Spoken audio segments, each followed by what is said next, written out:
I mean, I could take anybody here. I could go outside on the beautiful streets and pick up a couple of people that do just as well or better. They get higher ratings than he did. He's got no talent.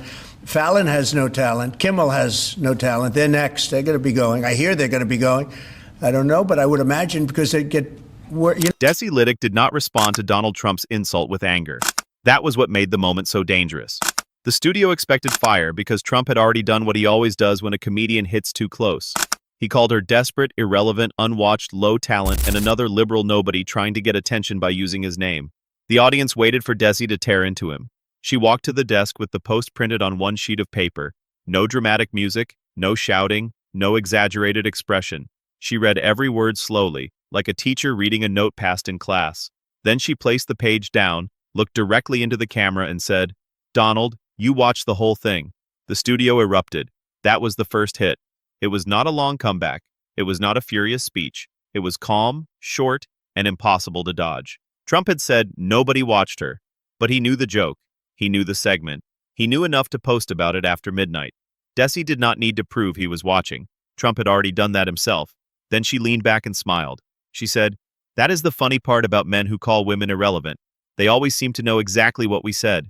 The audience roared again, but Desi did not stay in the easy joke. She moved into the pattern. She said Trump has spent years calling comedians unfunny, hosts unwatched, networks failing, judges corrupt, journalists fake, and women nasty.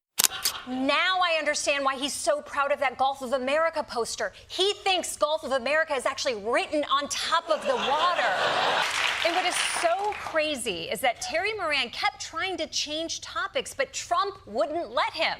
I have never seen an interview where a reporter catches a politician in a gotcha, and the politician... The insult changes, but the confession underneath it stays the same. If he responds, he noticed. If he noticed, it mattered. If it mattered, then the person he is dismissing has already reached him. The room clapped hard.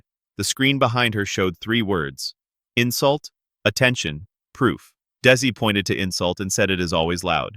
She pointed to attention and said that is what Trump gives away first. Then she pointed to proof and said, this is the part he never means to bring, but he always does.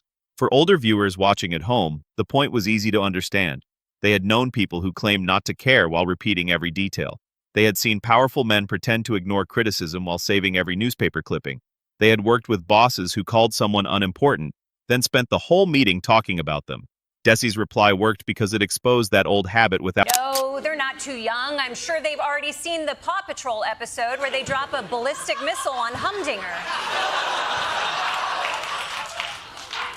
How are you talking about nuclear war in front of children? You kids have seen... ...without needing to shout over it.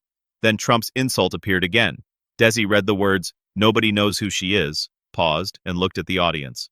"He spelled my name 3 different ways," she said. "That means he either does not know me, or he started panicking before proofreading." The crowd exploded. But then she softened her voice. She said the real problem was not one insult. It was the way Trump treats disagreement like a threat to his identity. A comedian makes a joke, and suddenly the country has to hear about ratings. A woman challenges him, and suddenly she is nasty. A reporter asks a question, and suddenly the press is the enemy. That is not strength. That is sensitivity with a microphone. The studio went still. Then Desi delivered the line that froze the room. "Donald, you do not hate being mocked. You hate being understood." Nobody moved for 1 second. Then the applause crashed through the studio. That was the line America replayed. It changed the entire meaning of Trump's attack. He wanted Desi to look small, desperate, and hungry for attention.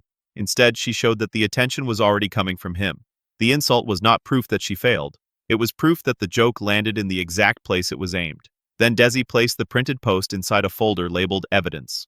The audience laughed again. She said, "I am not saving this because it hurt my feelings. I am saving it because he filed my case for me." That line brought the room back to laughter, but the deeper point stayed. Trump's reaction had become the evidence. The more he insisted she was irrelevant, the more relevant he made her.